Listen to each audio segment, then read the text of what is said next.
In this worksheet called Manipulating, we're seeing a pivot table that's based on data in the previous sheet called Creating. And as we're looking at the data, imagine we're making a presentation. Perhaps this presentation has run its course. We've talked about the various sales levels, and we'd like to consider some other presentation options using the data that's being reflected in our pivot table fields.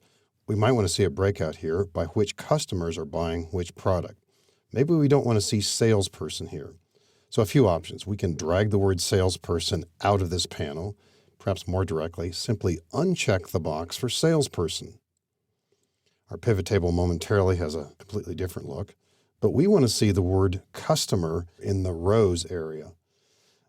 If you click the box for a text field, it will automatically appear in the rows area. We could drag it there, but why not simply click the box for customer?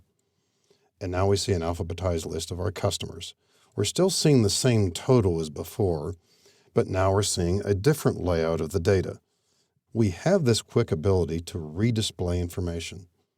And the word pivot comes from the concept that sometimes when you're viewing the data, you might want to have those fields that are across row 4, for example, bamboo coffee table, end table, etc.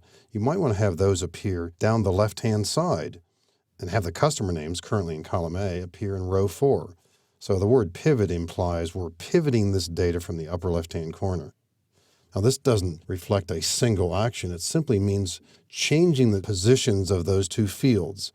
And so in the pivot table field list, and in no particular order, we're going to drag product into the rows area and then customer into the columns area. And as we do this, I'm going to pause after I drag product into the rows area to recognize that the list that we have over to the left, possibly that's a layout you might want to consider printing. Let's now take customer and drag that into columns. Now, is that a better layout? Maybe, maybe not. Maybe you're trying to make this layout reflect something you have done in prior years. It's so easy to change the positioning of these fields. And we're not limited to just two fields. We might want to see a breakout here by region. I'm going to click the box for region, which means it will go into the rows area. We now see regions as well as products here. We might want to adjust some of the column widths there. And we're viewing the data this way. It's certainly not as compact as before. Maybe it's not ideal for a live presentation, but for the printed page, that's not that much information. And we see another way to group the data. And furthermore, as we look at this field list, what if we flip the order of product and region? In the pivot table field list, product appears above region. In the actual pivot table, it appears to the left of region. Let's drag product downward. Watch the display to the left. Now we see it grouped by region. Here and there, you have this idea of how this is going to look better. Sometimes you're thinking of how it will appear as a presentation, how it's going to appear on the printed page, or maybe you're just analyzing the data yourself. You think of different ways to group the information. And as we do this, we have no fear whatsoever that in any way we're altering our original data.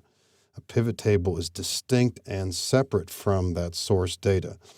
And this brings up an issue we have to think about from time to time. First of all, let me simplify this list again by removing region. Another option here, another placement for a field can be in the area called filters. As I drag region into the filters area here, watch the pivot table, we now see region up here.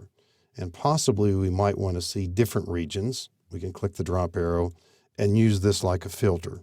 See all of them, select multiple items, maybe click just one.